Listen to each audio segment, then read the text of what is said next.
कि आखिर में इतनी बड़ी हादसे के पीछे का कारण क्या। अगर आपके पास 100 करोड़ के लोगों के आने की कैपेसिटी का व्यवस्था था तब इतनी बड़ी भगदड़ क्यों। इतनी बड़ी व्यवस्था माननीय प्रधानमंत्री मोदी जी के नेतृत्व में संभव हो पाया। मेरे नजर में ये सिर्फ एक इन्फ्लुएंसर है, सिर्फ इन्फ्लुएंसर, उससे आगे कुछ भी नहीं। महाप्रयाग है, मृत्यु सबकी आनी है, एक दिन मरना सबको है, पर कोई गंगा के किनारे मरेगा तो वो मरेगा नहीं, मोक्ष पाए। क्या ऐसे बेवकूफों से हमारा सनातन आगे बढ़ेगा। बस छूना नहीं है, मैं अछूत आदमी है। इन्हीं का मोक्ष करवा दो, अगर वो तैयार हों तो हम अभी धक्का मार करके उनका भी मोक्ष कराने के लिए तैयार। लोग अपने परिजनों की लाशों को, परिजनों की शवों को ढूंढ रहे हैं कि कहीं मिल जाए। अरे शर्म करो, शर्म करो।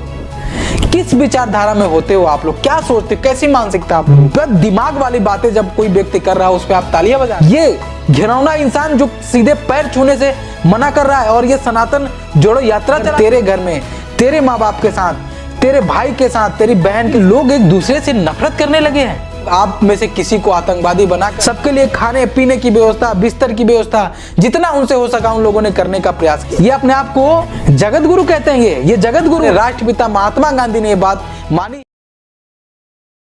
नमस्कार, जय हिंद दोस्तों, हमारे देश की सबसे पवित्र स्थल प्रयागराज में महाकुंभ लगा।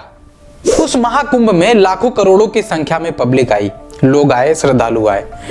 उतने श्रद्धालु आखिर में महाकुंभ में क्या सोचकर आए, किस विषय पर आए, आखिर में उनके आने के पीछे का कारण क्या था, इसके विषय में थोड़ा सा जान लेते हैं। इसके बाद हम कड़ी बाय कड़ी हम आपको बताएंगे कि आखिर में इतनी बड़ी हादसे के पीछे का कारण क्या था। देखिए, इतनी संख्या में लोग वहां पर आए, लोगों का जाने के पीछे का सबसे बड़ा मंतव्य ये होगा, वो ये विचार कर गए होंगे, जैसा कि हम स्वयं विचार कर रहे थे कि इतनी बड़ी सुविधा है, इतनी अच्छे से व्यवस्थाएं की गई हैं। दोस्तों, लोग ये सोचकर गए होंगे कि इतनी अच्छी व्यवस्था गवर्नमेंट ने की है, जैसा कि उत्तर प्रदेश सरकार ने, भाजपा सरकार ने बहुत बड़े लेवल पर प्रचार प्रसार किया कि महाकुंभ में 40 करोड़ तो छोड़िए, 40 करोड़ लोग आने वाले हैं, लेकिन हमने 100 करोड़ लोगों को आने तक की व्यवस्था की है। मतलब 100 करोड़ लोग आते तब भी कोई फर्क नहीं पड़ता। हमारे माननीय मुख्यमंत्री योगी आदित्यनाथ जी का कहना यह था कि 100 करोड़ लोगों का आने का हमने व्यवस्था कर रखा है। जैसा कि स्वामी अविमुक्तेश्वरानंद जी ने कहा कि अगर आपके पास 100 करोड़ के लोगों के आने की कैपेसिटी का व्यवस्था था तब इतनी बड़ी भगदड़ क्यों मची। दोस्तों, इतना ज्यादा हो हल्ला हुआ कि बहुत अच्छी व्यवस्था है, जिसकी वजह से काफी संख्या में लोग महाकुंभ में आए। दोस्तों, ये पहली बार नहीं हुआ है। जब भी महाकुंभ लगता है, जब भी कुंभ लगता है, तब लाखों करोड़ों की संख्या में लोग आते हैं। लेकिन इस सरकार ने इस महाकुंभ को वोट बैंक की तरीके से यूज करने का प्रयास किया। हर जगह पर, पूरे कुंभ में हर जगह पे होल्डिंग लगे थे, हर जगह पे LCD लगा हुआ था और बड़े बड़े लेटर्स में लिखा हुआ था कि 40 करोड़ लोगों के आने की व्यवस्था हमारे माननीय मुख्यमंत्री योगी आदित्यनाथ जी के द्वारा कराया गया है। इतनी बड़ी व्यवस्था माननीय प्रधानमंत्री मोदी जी के नेतृत्व में संभव हो पाया है। तो दोस्तों, कहीं ना कहीं ये एक प्रचार प्रसार करने का तरीका था। कुंभ को एक वोट बैंक के तरीके से यूज करने का प्रयास किया गया, लेकिन हुआ क्या, प्रचार तो अच्छा चल रहा था। इनको इससे कोई मतलब नहीं था कि कितने लोग आएंगे, क्या होगा, क्या नहीं होगा। इस बात का साफ प्रमाण इस बात से लगाया जा सकता है कि इतने लोग आए, भगदड़ मची और काफी संख्या में लोगों की जाने चली गई। दोस्तों, ये तो रही अलग बात। दूसरी बात मैं आपको ये बताना चाहता हूं, हमारे देश के तथाकथित धर्मगुरु, जिनको धर्मगुरु कहते हैं, कुछ लोग भगवान का दर्जा दे दिए हैं इस इन्फ्लुएंसर को, बाबा बागेश्वर धाम, जिसको बागेश्वर धीरेन्द्र कृष्ण शास्त्री के नाम से हम और आप जानते हैं। मेरे नजर में ये सिर्फ एक इन्फ्लुएंसर है, सिर्फ इन्फ्लुएंसर, उससे आगे कुछ भी नहीं। आप अपने नजरिए में क्या मानते हैं, आप पे डिपेंड करता है। मैं इसलिए इसे इन्फ्लुएंसर सिर्फ मानता हूं, मैं इन्फ्लुएंसर भी नहीं मानना चाहता। इसे एक आम नागरिक का भी दर्जा मैं नहीं देना चाहता। इसे मैं क्या ही बताऊं, मेरे पास वो शब्द नहीं है, मैं कह नहीं सकता वीडियो के माध्यम से, मैं कैमरे पे कह नहीं सकता। ऐसे ऐसे शब्द मेरे पास मेरे दिलों और दिमाग से निकल रहा है जो मैं व्यक्त नहीं कर सकता, क्योंकि इसने जैसी बात कही है दोस्तों, ये हर एक इंसान के दिल को झकझोर देने वाली बात है। दोस्तों, इसने कहा कि महाकुंभ में जो भगदड़ मची और जिन लोगों की जानें गई हैं वो बहुत सौभाग्यशाली हैं। आप बहुत सौभाग्यशाली हैं कि आपकी जान महाकुंभ में के भगदड़ में कुचल जाने से आपकी मृत्यु हो गई। आप बहुत भाग्यशाली हैं, क्योंकि अब आपको मोक्ष प्राप्ति हो गई है, आप अब स्वर्ग में जाएंगे। ये महाप्रयाग है, मृत्यु सबकी आनी है, एक दिन मरना सबको है, पर कोई गंगा के किनारे मरेगा तो वो मरेगा नहीं, मोक्ष पाएगा। दोस्तों, मैं ये नहीं समझ पाता कि धर्म की परिभाषा किस तरीके से परिभाषित कर रहे हैं ये लोग। क्या इसी को सनातन कहते हैं? क्या ऐसे बेवकूफों से हमारा सनातन आगे बढ़ेगा? ऐसे इन्फ्लुएंसर से?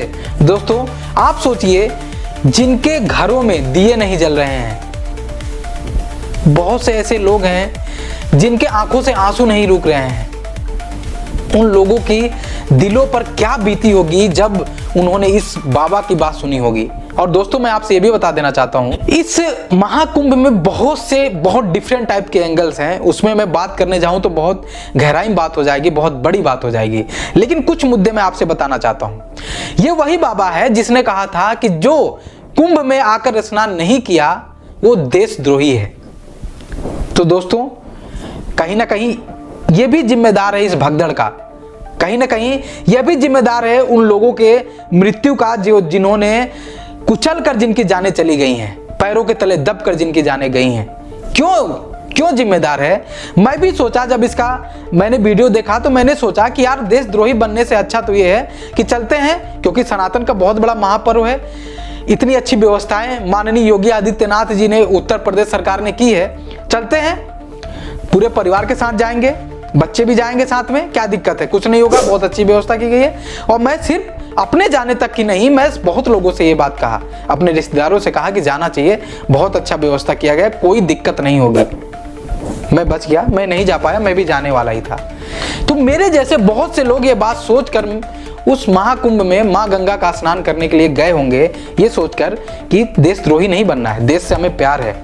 बहुत से उसमें से लोग ऐसे भी होंगे जो इस इन्फ्लुएंसर को फॉलो करते होंगे, इसे भगवान का दर्जा दिए होंगे। लेकिन ये कितना बड़ा धोखेबाज है, कितना बड़ा मक्कार है, इस बात का अंदाजा आप लगा सकते हैं। इसके दिल पर इसके आंसू तो छोड़िए, दुख की एक छोटी सी क्षण भी इसके चेहरे पर नजर नहीं आएगी आपको। सुनिए इसका बयान, देखिए क्या कह रहा है। नहीं, ये महाप्रयाग है, मृत्यु सबकी आनी है, एक दिन मरना सबको है, पर कोई गंगा के किनारे मरेगा तो वो मरेगा नहीं, मोक्ष पाएगा। दोस्तों, इसको मैं बहुत टाइम से, मैं इसे किसी तरीके का बाबा नहीं मानता। दोस्तों, मैं इसको इसलिए बाबा नहीं मानता, इसको इसलिए किसी प्रकार का अच्छा फिलोसफर नहीं मानता। इसकी विचार बिल्कुल भी किसी भी धर्म के लिए सही नहीं है, किसी प्रकार के व्यक्ति के लिए, जो व्यक्तित्व की परिभाषा होती है उसके लिए सही नहीं है, इंसानियत के लिए ही ये खराब है। इसलिए इस बात को मैं कहता हूँ। एक तरफ ये सनातन जोड़ो, हिंदू जोड़ो यात्रा चलाता है, बहुत लोगों को लेकर कि सारे सनातनियों को जोड़ना है, उसमें सभी आ जाएंगे, इसके मायने में सब आ जाएंगे। मैं इससे पूछना चाहता हूं कि तुम किस हिंदुओं को जोड़ने की बात कर रहे हो? तुम कौन से हिंदू को जोड़ने की बात कर रहे हो? जो नाली साफ करता है भंगी, उसकी बात कर रहे हो क्या? हरिजन की बात कर रहे हो? ओबीसी की बात कर रहे हो? सारे ये सब सनातनी हैं या सब अलग अलग? कितने हिंदू बनाओगे तुम? ये हिंदू की परिभाषा में ये लोग सेटल होते हैं या नहीं होते हैं?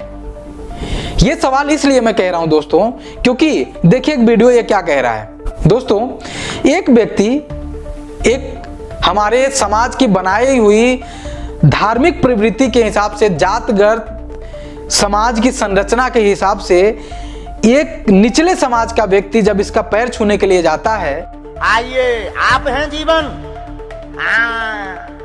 आइए, बस छूना नहीं है, मैं अछूत आदमी है, ना छू। इस तरीके से जो बाबा बात करता हो, इस तरीके से जो भी व्यक्ति बात करता हो, उस व्यक्ति को हम एक गुरु का दर्जा, एक बाबा का दर्जा, एक धर्म के प्रचारक का दर्जा हम कैसे दे सकते हैं? अगर ऐसे लोगों के हाथों में हम अपने धर्म को, अपनी परंपरा को, अपनी सनातन संस्कृति को छोड़ देंगे तो वो आप सोचिए, आप विचार करिए कि ये आपकी इंसानियत को किस लेवल पर लेकर जाने वाले हैं। दोस्तों, इस बाबा के बारे में जगत गुरु अभिमुक्तेश्वरानंद जी ने साफ तौर पर कहा है कि अगर मोक्ष की प्राप्ति दबने कुचलने से मिलती है किसी भी तीर्थ स्थान पर तो उसको बुलाइए, मैं उसे अभी धकेल कर उसकी मोक्ष की प्राप्ति कराने के लिए मैं रेडी हूं, मैं सामने आने के लिए तैयार हूं। सुनिए क्या कह रहे हैं। इसमें से तो नहीं, बाकी के संत ऐसे कह रहे हैं उनको मोक्ष की प्राप्ति हो गई, उनकी जिंदगी यहीं तक थी और वैसे भी लोग आते हैं। इन्हीं का मोक्ष करवा दो, अगर वो तैयार हों तो हम अभी धक्का मार करके उनका भी मोक्ष कराने के लिए तैयार हैं। अगर वो कहते हैं कि मोक्ष हो गया, देखिए किसका मोक्ष हो गया किसका नहीं हो गया अलग बात है। इस तरह से पैरों के नीचे कुचल करके, दम घुट करके जो बच्चे, जो महिलाएं, जो माताएं, हमारी बहनें और जो भाई, जो वृद्ध मरे हैं, मोक्ष हो गया, ये बहुत सरल है कह देना। इनमें से कोई तैयार हो, कृपा करके पधारें, घोषणा करें कि मेरा भी मोक्ष करा दीजिए। हम तैयार हैं, हम कूद पड़ेंगे उनके ऊपर। अब हमारा देश इंसानियत की विचारधारा पे, मानवता की विचारधारा पे आगे नहीं बढ़ रहा है, सिर्फ लोग धार्मिक विचारधारा पे अपने आप को सोच रहे हैं। अगर इस बात को भी हम मान लें, उसके बाद भी इतने लोगों की जानें गई, लोग बिलख रहे हैं, सिसक रहे हैं, लोग अपने परिजनों की लाशों को, परिजनों की शवों को ढूंढ रहे हैं कि कहीं मिल जाए, हम कम से कम उनका दाह संस्कार तो कर पाएं। और एक बहुत बड़ा मुद्दा निकल कर आ रहा है कि इनके लोग, कितने लोगों की जानें गई हैं, उस पर भी राजनीति हो रही है, उनको भी छुपाया जा रहा है कि कितने लोगों की जानें गई हैं। दोस्तों, मैं इस जैसे तथाकथित बाबाओं के बारे में ज्यादा बात इसलिए भी नहीं करना चाहता क्योंकि अगर इसके बारे में बात करूं तो जिन लोगों ने अपने प्राणों की आहुति दी है, जिन लोगों की जानें वहां पर गई हैं, उनकी आत्मा को कहीं ना कहीं ठेस पहुंचेगी। दोस्तों, सबसे दुख की बात तो यह है, जब ये बात कह रहा है तब इसको सुनने वाले लोग ठहाके मार रहे हैं, हंस रहे हैं, खुश हो रहे हैं, तालियां बजा रहे हैं। अरे शर्म करो, शर्म करो। किस विचारधारा में होते हो आप लोग? क्या सोचते हो? कैसी मानसिकता आप लोगों की? आपके भाई बंधु के मरने की बात को ये मोक्ष की प्राप्ति से जोड़ रहा है, जिनकी दर्दनाक मौत हुई हो, एक प्रशासन की लापरवाही से जिनकी मौत हुई हो, उस प्रशासन को बचाने के चक्कर में, उस पॉलिटिशियन को बचाने के चक्कर में ये ऐसी बातें कर रहा है। और आपके गांव से, आपके देश से, आपके समाज से कोई व्यक्ति उस प्रशासन की लापरवाही का शिकार हुआ हो और ऐसी बेबुनियादी, दिमाग वाली बातें जब कोई व्यक्ति कर रहा हो, उस पर आप तालियां बजा रहे हैं, तो कहीं ना कहीं आप भी उसके साथी हो गए, आप भी उसकी विचारधारा को मानने वाले हो गए। दोस्तों,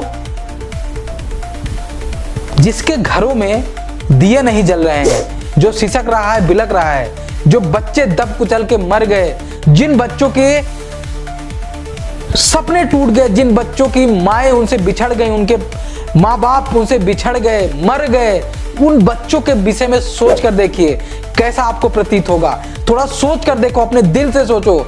इस व्यक्ति के चेहरे पे एक सिकन तक नहीं है और ये व्यक्ति उनको मोक्ष की प्राप्ति की बात कर रहा है। ये घिनौना इंसान जो सीधे पैर छूने से मना कर रहा है और ये सनातन जोड़ो यात्रा चलाता है, सनातन जोड़ो पूरा रैली निकालता है। ये व्यक्ति पूर्ण रूप से ये पॉलिटिक्स करता है आपके साथ और आप समझ नहीं पाते। दोस्तों, ये एक तरीके का देश के लिए, समाज के लिए एक ऐसा दीमक है जो धीरे धीरे आपको खोखला करता जा रहा है। ऐसे सिर्फ यही नहीं है, ऐसे बहुत से ऐसे लोग हैं जो दीमक की तरह हमारे समाज को, हमारे देश की इंसानियत की विचारधारा को खत्म करने का प्रयास कर रहे हैं और खत्म भी कर रहे हैं, क्योंकि ये तालियां जो बज रही है ना, ये कहीं ना कहीं सफल हुए हैं इन चीजों में। और इन चीजों को रोकने का प्रयास हम आपको मिलकर करना चाहिए। ऐसे बाबाओं को बहिष्कार करना चाहिए और अगर ये ऐसी बातें करें ना तो इनको कटघरे में हर बार खड़ा करना चाहिए। ऐसी ही सवालें इनसे पूछनी चाहिए कि अगर तेरे घर में तेरे माँ बाप के साथ तेरे भाई के साथ, तेरी बहन के साथ, या कोई ऐसा व्यक्ति तेरे घर का, तेरे परिवार का अगर उसमें दब कुचल कर मर जाए तो क्या वो भी मोक्ष की प्राप्ति करेगा? तब तुम्हारे ऊपर कैसा, तुम्हारे दिल में कैसी दुख होगी, कैसा प्रतीत होगा, कैसा महसूस होगा तुम्हें, विचार कर कर देखो। अगर तुम्हें अच्छा महसूस हो, अगर मोक्ष की प्राप्ति हो जा रही हो तो अभी मेला खत्म नहीं हुआ है। अपने परिवार से लोगों को लेकर आओ या खुद आओ और वहां पर भगदड़ मचे और तुम दब कुचल कर तुम्हारी जान चली जाए तो मोक्ष की प्राप्ति करोगे? कैसा लगेगा तुम्हें? और दोस्तों ये ऐसे ही अनर्गल बातें करता है, हमारे समाज को तोड़ने का प्रयास करता है। दोस्तों एक छोटी सी और बिंदु पे मैं बात करना चाहूंगा। जब महाकुंभ लगा तो प्रशासन ने बहुत टाइट व्यवस्था रखी, देश की हालत को ऐसा गंभीर बना दिया गया है, इतना खतरनाक तरीके से देश में एक बीमारी, एक रोग लगा दिया गया है कि लोग एक दूसरे से नफरत करने लगे हैं। लेकिन ये चाहे जितना प्रयास करें उसके बाद भी इंसानियत, जो ईश्वर ने इंसानियत बनाई है ना, उसकी हमेशा जीत होती है, हमेशा जीत होगी। इन्होंने महाकुंभ में मुस्लिम समुदाय के लोगों को जाना, एंट्री सख्त रूप से बैन कर दिया था। यहां तक कि इन लोगों ने कहा था कि अगर आपके गाड़ी का ड्राइवर भी मुस्लिम होगा तो उसके जान की, उसकी जिम्मेदारी आपके ऊपर होगी, आप उसके जिम्मेदार होंगे अगर उसके साथ कुछ होता है तो। मैं तो मुस्लिम समुदाय के लोगों के लिए बहुत ही खुश हूं कि कम से कम वो लोग इस कलंक से साफ तौर पर बच गए। अगर ये लोग होते तो ये चाटुकार मीडिया, ये गोदी पत्रकार, इनको देखिए, ये दिन भर जो शो चलाते हैं कि IIT बाबा ये वो, मोदी जी का डंका बजा, ये हुआ वो हुआ, जो चाटुकारिता की हर एक हदें पार कर चुके हैं ये लोग, आप में से किसी को आतंकवादी बनाकर और पूर्ण रूप से पूरा एजेंडा चला देते और इस मुद्दे से साफ साफ देश के पॉलिटिशियन, उत्तर प्रदेश के मुख्यमंत्री योगी आदित्यनाथ जी साफ तौर पर बचकर सामने निकल आते। इतना कहीं ना कहीं अच्छा ही हुआ कि मुसलमानों का जाना, मुस्लिम समुदाय का जाना वहां पर वर्जित कर दिया गया। उसके बाद भी मुस्लिम समाज के लोगों ने इंसानियत दिखाई, क्योंकि कोई समाज भगवान ने बनाकर नहीं भेजा है, इस बात का प्रमाण मुस्लिम समुदाय के लोगों ने दिया। उनकी एंट्री बैन थी, उसके बाद भी देखिए किस तरीके से इन लोगों ने अपनी मस्जिदें, अपने घर के दरवाजे सबको खुले छोड़े थे। सबको खुला तो छोड़िए, सबके लिए खाने पीने की व्यवस्था, बिस्तर की व्यवस्था, जितना उनसे हो सका उन लोगों ने करने का प्रयास किया। और ये धीरेन्द्र के शास्त्री कितने लोगों की जान बचाया, सब मर गए और ये मोक्ष की प्राप्ति की बात करता है। और इसका एक गुरु है, जगत गुरु रामभद्राचार्य। इसके बारे में सोचिए दोस्तों, ये जब अभिमुक्तेश्वरानंद जी ने जब कहा कि इसको मोक्ष की प्राप्ति करा देनी चाहिए तो ये अनाप शनाप बातें कर रहे हैं। ये अपने आप को जगत गुरु कहते हैं, ये जगत गुरु हैं। इतनी बेकार भाषा है इनकी कि इनकी भाषा के बारे में एक दिन बात करूंगा मैं आपसे दोस्तों। अगर आप वीडियो इनके देखेंगे और उस पर विचार करेंगे तो कोई भी ऐसा व्यक्ति इनसे एग्री नहीं करेगा कि किसी धर्म को संचालित करने में ऐसे लोगों का भी योगदान हो सकता है।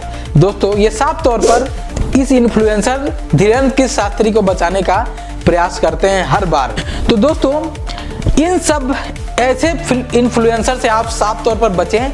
इनकी बातों को सुनने के बाद, एक कथावाचक तो है, ये कथा तो वाचन कर लेता है, लेकिन कथा वाचन सिर्फ और सिर्फ एक स्ट्रेटजी है, एक मात्र एक माध्यम है जिसके थ्रू ये लोगों को अपने पास बुलाता है, उसके बाद उनके मनों में, उनके दिमाग में, उनके दिलों में जहर घोलने का प्रयास करता है। तो ऐसे बाबाओं से, ऐसे तथाकथित बाबाओं से, ऐसे तथाकथित इन्फ्लुएंसर से आप बचने का प्रयास करें। ये कहीं ना कहीं एक वो दीमक है जो समाज को अंदर ही अंदर खोखला करने का प्रयास कर रहे हैं। इनसे बचने का प्रयास करना चाहिए, क्योंकि सब एक हैं, ईश्वर ने सबको एक बनाया है, हिंदू मुस्लिम सिख ईसाई, सच में सब भाई भाई हैं।